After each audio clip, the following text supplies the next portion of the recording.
Hi, I'm John Caldera, president of the Independence Institute and your devil's advocate. Recently, I had a chance to sit down with David Flaherty of Magellan Strategies to try to understand how this state is changing demographically, what that means for Colorado's politics. Let's go to Studio B and let's roll it right now. So when I try to get the pulse of what's going on in Colorado, often I go to Magellan Strategies, run by Dave Flaherty. Thank you for being. Glad to be here, John. Just being. I just want you to thank you for being. Happy New Year. Going to be a fun year. All right, let's talk about the demographic changes to the state. It's an election year. A decade ago, registration was a third. We were so purpley purple. A third Republican, third Democrat, third unaffiliated. For the most part, yes. Decade later, what are we?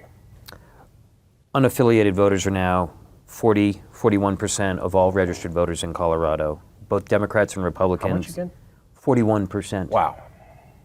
Yes, but to be very honest with you, even though they're at 41%, they've not participated in elections as often as Democrats or Republicans.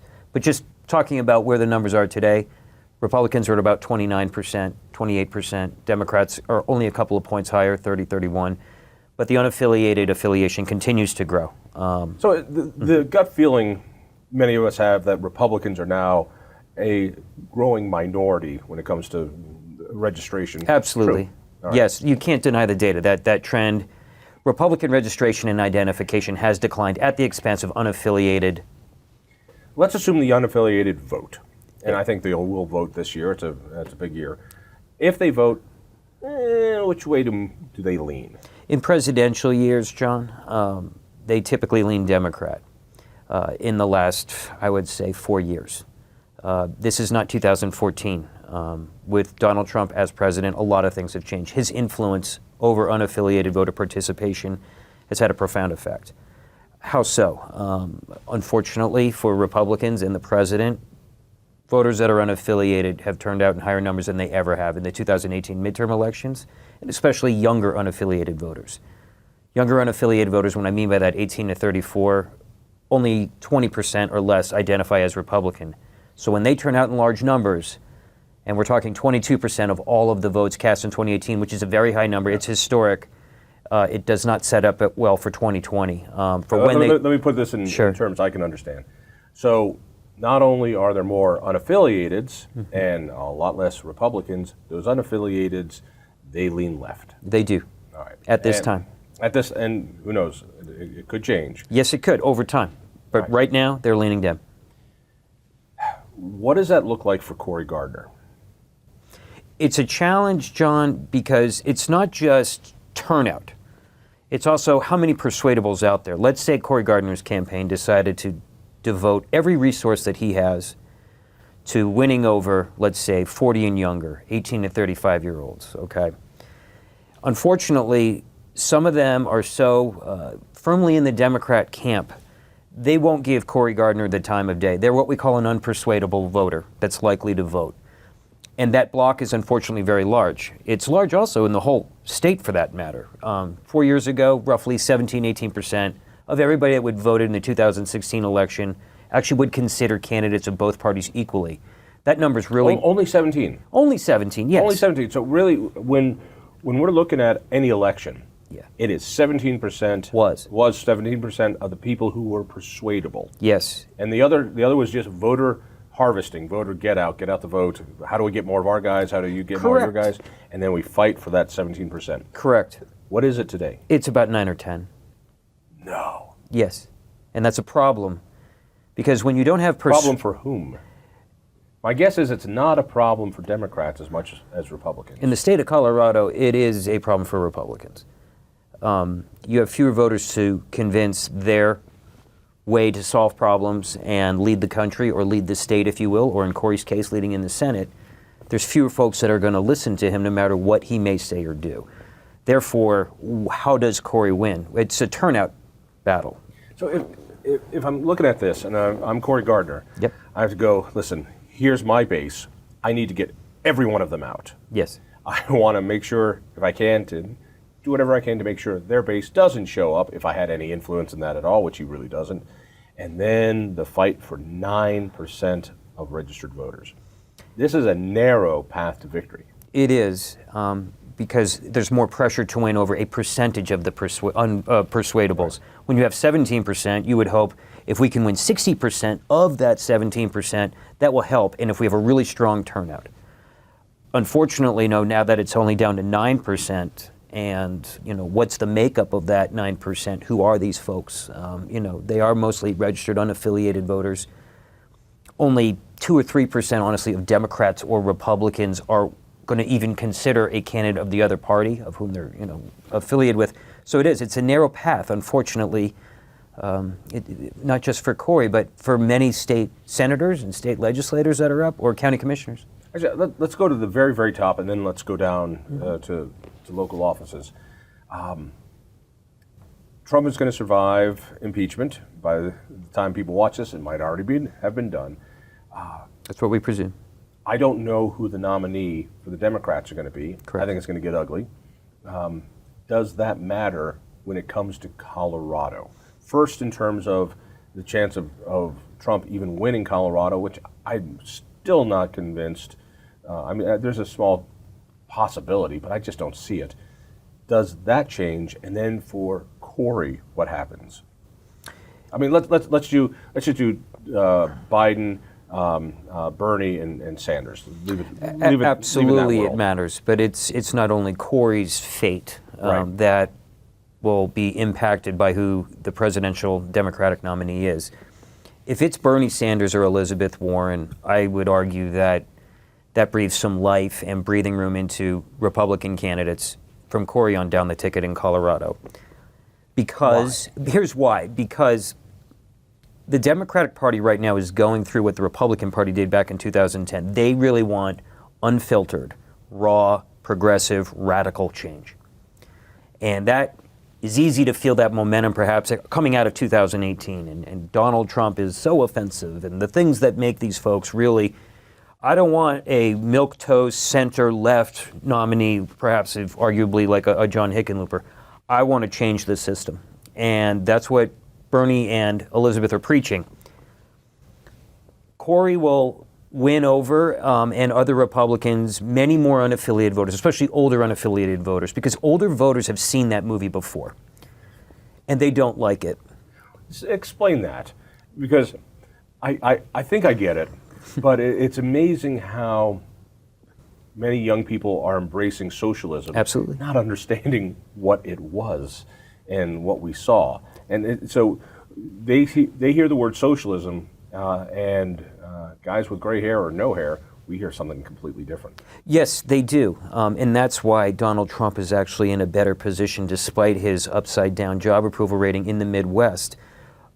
If the Democrats are going to nominate somebody that's really going to talk about taking away private health care insurance completely, look, that's a completely different argument than Obamacare, the ACA, if you will, of allowing people to stay on their parents' plan longer and allowing, not being able to, deny pre-existing right. conditions. This is about radical change where you're literally, nobody knows what their health care is going to be. They know there's going to be no choice. And this isn't a strategy for Republican strategists or candidates in 2020 to say, hey, we're going to say they're going to do all these things, but there's really no proof. There's plenty of proof. What Bernie and Elizabeth are really preaching about is not what most voters 50, 55 and older really want. Some that are very well off economically may, believe in it, but for the most part. However, with that said, I'm not saying they could not win. They could, because we're going to see historic younger voter turnout, and they're the ones that really support Elizabeth and Bernie. I project voters that are 18 to 34-year-old are going to be as much as 27, 28, 29% of total turnout. When turnout's that high, well, it's been 25% pretty consistently since Barack Obama came in the scene in 2008, 2012, and 2016. And this is Colorado and many other states in the country. When those younger voters engage, it's bad news for Republicans. But they're also more willing and do embrace, like you said, socialist policies, which is really what the Democrats have been debating about. So it's good for Republicans, though, because they could say, hey, this is not what we want to do. Bernie makes the ticket. Mm-hmm. You think it helps? It helps. It helps Corey and every Republican down ballot. All right. However, that also means a younger voter turnout is going to be at historic levels. But I would argue Because Bernie's there, and Yes, that's what they want. They want the change. They want to reform the system. They buy into a lot of those. so Biden comes in. Correct. We get fewer younger voters. Absolutely. But that doesn't offset, because younger voters vote liberal. That doesn't offset as a plus for Corey. Right. It just reduces the challenge of younger voter turnout being so historic, where it's a math problem, where literally there's just too many of them turning out to vote across the state of Colorado. Right. So they come out to vote for the president. Yes. They'll vote for United States senator. They'll vote for the congressman. Nothing will change there. And then all these other things pop up, like state House and state Senate seats. And as much as you and I think people actually follow this stuff, they won't recognize any of these names. Mm-hmm. And they'll vote R or D kind of based on a gut feeling, Yes. unless they've met the guy and the guys come to their door and they go, oh, I remember him, he was a good guy. So how bad is it going to be for Republicans down ballot in 2020? Well, if you're looking at the state Senate, which is really sort of where the battleground is, where Republicans are short one seat, or the Democrats have a one-seat majority, and if you look at the districts that are arguably competitive, and that would be, one is in Jefferson County, represented by Democratic Senator Rachel Zenzinger. You have Jack Tate, who is retiring in a more Republican area, and then you have Kevin Priola. Those are sort of the three races that, could flip There's either way. a couple more Right. on the edge too, but let's just take those. Right, let's just take those to begin with. But here's the other thing that must be understood. Voters that are turning out to vote, these younger voters, the ones that turned out in 2018, they turned out because they're very angry at the president, even though his name was not on the ballot. That's why they made up 22% of the vote, where 4 years earlier they only made up 18% of the vote, which is still a large number, but it's just been growing. These legislative districts perhaps could be a total washout if you have like Bernie, because it just simply, tons of voters are going to turn out in massive numbers. If it's Joe Biden, it may not be as strong because Joe just isn't as exciting, perhaps, as somebody else at the top of the ticket. However, are they going to turn out because they're still mad at the president and they still, no matter what, at all costs? It's really more about, I want to get rid of Donald Trump, and I'm not really care who the Democratic nominee is. And when we did a lot of polling during the 2012 presidential election, we used to ask people that said, I'm voting for Mitt Romney, and then we would do a follow-up question. So are you voting for Mitt Romney because of Mitt Romney and his policies, or are you voting for Mitt Romney because against Barack Obama and his policies?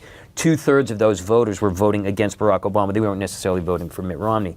But isn't that always the case? I mean, we always hear, No. lesser of two evils. This is... No. Really? No. Certain elections just... Like the 2010 election got people up off the couch firmly into what Washington just did in 2009 and 2010 to address a very obviously economic crisis. That's not what I wanted. You grew government. It was the birth of the Tea Party. That's different. People are turning out to vote against Democrats at every level. Same thing happened in 2018. You had this massive turnout, and for the first time, Republicans did not dominate midterm elections, if you will. It was unaffiliated Democrat voters turning out more than Republicans. First time ever in the history of the state. That was also about, I'm turning out to vote, and I'm voting against every Republican. Now, granted, we did several polls to validate that after in a post-election survey, because they're so upset with Donald Trump and his mannerisms and his just negativity. We project that's still going to continue into November of 2020. Quantifying that, though, regardless of who the Democrat nominator, whoever is nominated as their nominee, that's going to be there still. And until Donald Trump, perhaps, arguably, is removed from the scene, it's easy for Democrats and Democrat operatives, if you will, to stoke those younger voters and really be like, he said this about women, he said this about minorities, he said these sorts of things. That's there, and that's part of the equation strong. And that's a problem, obviously, for all Republican candidates and trying to come up with a strategy. You didn't give me a prediction, though. Is it going to be, how bad is it going to be for Republicans in 2020? At this time, it's going to be, I would project it's going to be pretty bad. I don't know if it can be worse than 2018, to be honest with you. We're literally down ballot. Republicans were erased. Yep. In areas, with all due respect to Minority Leader Senator Holbert from Douglas County, a stronghold. When Republican sheriffs get bounced out of office, Yes. you know something big is going on. Yes. These are beloved people. Yes. All right. Go forward beyond that. And Yeah. I know your job is, you're the doctor and you got to deliver bad news. And now you've got to choose a treatment. So going to people who want to see Republicans at least stay competitive in Colorado government, perhaps win back the Senate so we have some sort of way to stop the craziness that's happening on a policy way. Yes. The way to do that, David Flaherty, is to... Well, first and foremost, the agenda and the body of work, if you will, that this Democrat majority is putting together, not just in year one of 2019 and year two of 2020, their majority is so big you have a lot of ideas that are arguably outside the mainstream. Well-intentioned as they may be from the eye of the beholder, we believe it still is going over the line of what your rank, and I wouldn't call rank and file Colorado voter would be, but you're building a body of really, you're going too far. You went too far. This is too crazy. Right, but it's really going to go too far, John. I really believe that. I think it could be a very big problem for the governor in 2022, to be very honest with you. Yes, and I believe that even though Governor Polis is talking about tax cuts and things, he's going to triangulate, in my opinion. He's not going to go along with every... Right, let's be clear. Sure. Polis doesn't want a tax cut. He wants a progressive income tax system, which he will call a middle-class tax cut. He wants a tax increase, which is what he wants. But when you say the overreach, put meat on that. What is the overreach? And you think it's going to get worse and worse. I think it's when you're trying to impose a healthcare system where you're actually setting prices and removing choice. I think that our hospitals are suing the Polis administration right now because their vision of, this isn't about giving more choices to voters that live perhaps up in the mountain counties is what has spurred some of their reforms to our current healthcare system in the state. You're talking about really what I would argue to be clearly understood draconian approaches to setting prices and doing things where clearly this is going even beyond, perhaps policies or parts of the, the ACA and Obamacare. That's something that you can really have a debate around, and that I think that Democrats are going to lose on among the middle voter, despite underlying voter registration trends, simply because of cost, because of the lack of choice. I think that some well-intentioned policies are really just going to get away from what they're doing. I mean, everybody wants preschool for their children, and nobody is denying the fact that early childhood development for, kids that are infants through 5-year-olds has a tremendous amount of impact on the intelligence and the development of those children. Everybody wants that. But we do surveys like this all the time in Colorado where, are you willing to pay for this? And this is what it's really going to be. And they're going to be running into things where it's just like, no, I don't. This goes too far. Let's wrap up with this question. I don't know how you measure the likability thing. Mm-hmm. All right. Likability cost Udall his seat. Likability has given John Hickenlooper a free dance card to get into office. Especially among unaffiliates, by the way. Especially, yeah. And when you get down lower in office, when you get to state senators, county commissioners, I don't think people really know those personalities because they're not in the media, they're not on the media, they're not being reported. Agreed. It's tough for them to really know who the candidates are without lack of money and resources. Sure. How important is the likability thing? It's very important among unaffiliates. Our post-election survey, actually from the 2014 election, Hickenlooper was off the charts on likability, unfortunately, compared to Bob Beaupre.